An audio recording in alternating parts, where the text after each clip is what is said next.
ದೇಶದಲ್ಲಿ ಜೀವನಾವಶ್ಯಕ ವಸ್ತುಗಳ ಬೆಲೆಯು ಏರಿಕೆಯಾಗ್ತಾ ಇದೆ. ತೈಲ ಬೆಲೆ ದಿನೇ ದಿನೇ ಏರಿಕೆಯಾಗ್ತಾ ಇದೆ.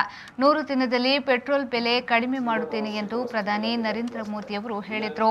ಆದರೆ ಅವರ ಮಾತು ಹುಸಿಯಾಗಿದೆ ಎಂದು ಮಾಜಿ ಸಚಿವ ರಮಾನಾಥ್ ರೈ ಹೇಳಿದರು.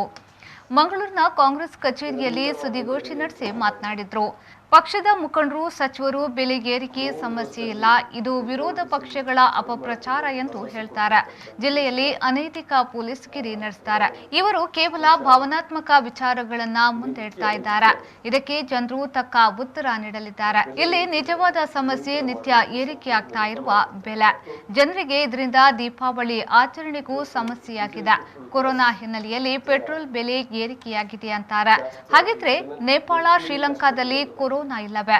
ಅಲ್ಲಿ 60 ರೂಪಾಯಿಗೆ ಪೆಟ್ರೋಲ್, ಡೀಸೆಲ್ ನೀಡ್ತಿದ್ದಾರೆ. ದೇಶದಲ್ಲಿ ನಿರುದ್ಯೋಗ, ಬಡತನ ಹೆಚ್ಚಾಗ್ತಾ ಇದೆ.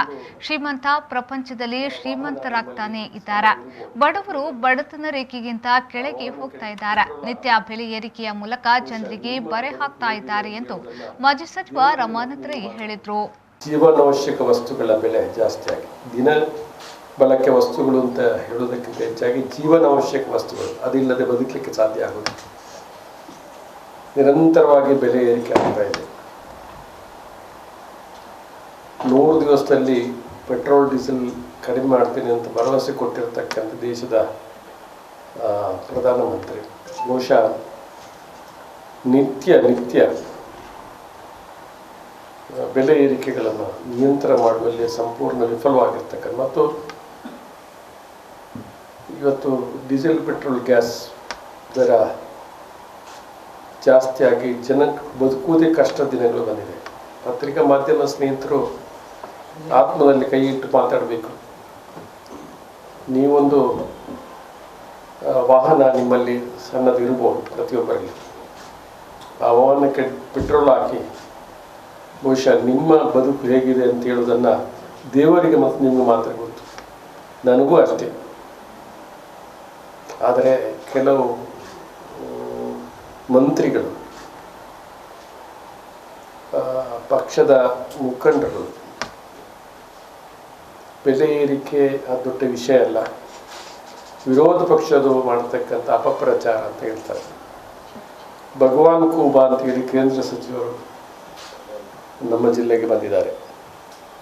ಅವರು ಕೂಡ ಹೇಳಿದ್ದಾರೆ ಬೆಲೆ ಏರಿಕೆ ಏನು ಸಮಸ್ಯೆ ಇಲ್ಲ, ಬೆಲೆ ಏರಿಕೆ ಯಾರಿಗೂ ತೊಂದರೆ ಆಗಲಿಲ್ಲ,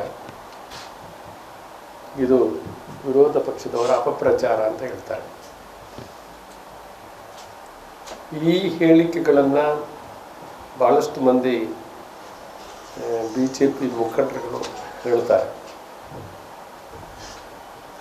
ಪ್ರತಿ ಸಂದರ್ಭದಲ್ಲಿ ಸುಳ್ಳುಗಳನ್ನು ಹೇಳಿ ಜನರನ್ನು ಮೋಸ ಮಾಡ್ತೀವಿ ಅಂತ ಅವರು ತಿಳ್ಕೊಂಡಿದ್ದಾರೆ.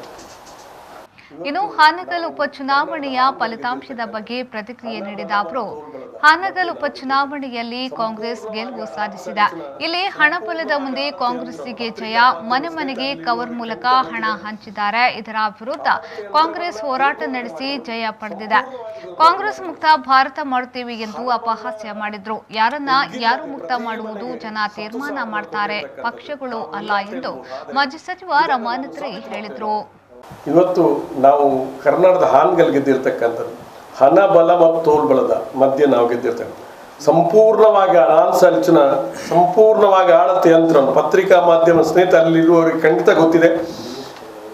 ಆಡಳಿತ ಯಂತ್ರವನ್ನ ಸಂಪೂರ್ಣವಾಗಿ ದುರುಪಯೋಗ ಮಾಡಿಕೊಂಡು ಹಣವನ್ನ ಎಗ್ಗಿಲ್ಲದೆ ಪ್ರತಿ ಮನೆಗೆ 10,000 ಕೊಟ್ಟಿರ್ತಕ್ಕಂಥದ್ದು ತಾವು ಇಲ್ಲ ಅಂತ ಹೇಳ್ಬೋದು. ಆದರೆ ಇದನ್ನು ನಾನು ಸಾಬೀತು ಮಾಡ್ತೇವೆ. ನಾವು ಕವರ್ನಲ್ಲಿ ಅವರ ಚಿಹ್ನೆ ಸಹಿತವಾಗಿ ಕವರ್ನಲ್ಲಿ ಕೊಟ್ಟಿರ್ತಕ್ಕಂಥದ್ದು. ನಾ ಕಾನೆ ದೂಂಗ ನಾನು ಕಾವಂಗ ಅಂತ ಹೇಳುವವರು ಈ ದುಡ್ಡು ಇಷ್ಟು ಜನ ಹಂಚಬೇಕಾದ್ರೆ ಕಾವಂದೆ ತಿನ್ನದೇ ಅವರು ಕೊಡ್ಲಿಕ್ಕೆ ಆಗ್ತದ? ಅಲ್ಲಿ ಸಹ ಕೊಟ್ಟಿದ್ದಾರೆ. ಅಸೆಂಬ್ಲಿಯಲ್ಲಿ 8 ಸೀಟ್ ಕಾಂಗ್ರೆಸ್ ಬಂದಿದೆ, 7 ಸೀಟು BJP ಬಂದಿದೆ. ಕೆಲವರು ನಮ್ಮನ್ನು ಅಪಹಾಸ್ಯ ಮಾಡ್ತಿದ್ದಾರೆ ಇದ್ರು. ಕಾಂಗ್ರೆಸ್ ಮುಕ್ತ ಭಾರತ ಮಾಡ್ತೀವಿ, ನಾವು ಕಾಂಗ್ರೆಸ್ ಮುಕ್ತ ಭಾರತ ಮಾಡ್ತೀವಿ. ಇವತ್ತು 30 ಉಪಚುನಾವಣೆಯಲ್ಲಿ ನಾವು ಅವರಿಂದ ಸೀಟ್ ಕಳಿಸ್ತೇವೆ. ಈಗ ಯಾರು ಮುಕ್ತ ಮಾಡಬೇಕು ಅಂತೆಲ್ಲ ಜನ ತೀರ್ಮಾನ ಮಾಡ್ತಾರೆ ಹೊರತು ಪಕ್ಷಗಳು ತೀರ್ಮಾನ ಮಾಡೋದಲ್ಲ.